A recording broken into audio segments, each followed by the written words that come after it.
జీవితాంతం జ్ఞాపకం చేసుకుంటావు, మర్చిపోవు. కొంతమంది అని అంటారు, I forgive but I will never forget. నేను క్షమిస్తానేమో కానీ ఎప్పుడు మర్చిపోను. చూసి జీవితంలో ఎప్పుడు జ్ఞాపకం చేసుకోవాలి, గాయాలు కలుగుతాం ప్రతి ఒక్కరికి కామన్, మీ ఒక్కడికే కాదు. మనుషులు దాన్ని మాట్లాడిపించుకుంటాం, ప్రతి ఒక్కడికి కామన్. మాట్లాడిన వ్యక్తి ఉండడు. So offences do come, offences వస్తాం, పెద్ద విషయం కాదు. ఇన్ఫ్యాక్ట్ యేసు ప్రభు దగ్గర చూసినప్పుడు యేసు ప్రభుకు ముందుగా ఒక వ్యక్తి వచ్చాడు. ఎవరైనా? బాప్తీసం ఇచ్చి యోహాను. బాప్తీసం ఇచ్చి యోహాను యేసుని రిప్రజెంట్ చేసిన వ్యక్తి. బాప్తీసం ఇచ్చే యోహాను ఈయన దేవుడి గుర్రపిల్ల. He showed it. కానీ అదే బాప్తీసం ఇచ్చే యోహాను చెరసాల్లో ఉన్నప్పుడు యేసు ప్రభు చూస్తాను వెళ్ళా, చచ్చిపోతాడని తెలిసి కూడా వెళ్ళా.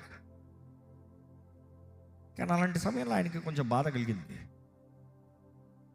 బాధ కలిగి నొచ్చుకొని తన శిష్యులు పంపించాడు యేసు ప్రభు దగ్గర. రావాల్సిన నువ్వేనా, ఇంకా వేరెవరైనా వస్తారా? ఎందుకంటే నేను అనుకున్నట్టు నువ్వు లేవే,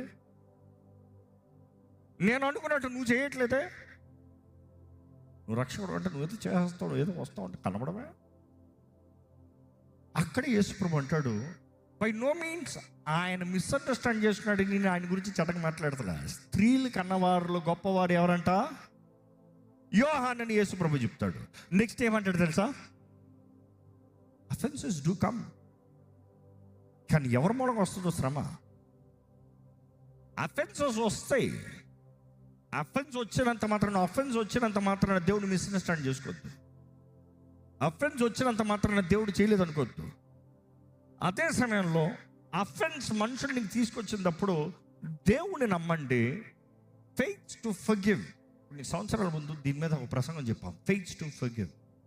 ఆ ప్రసంగం అయిన తర్వాత చాలామంది నాతో వాదిస్తానికి వచ్చారు. కారణం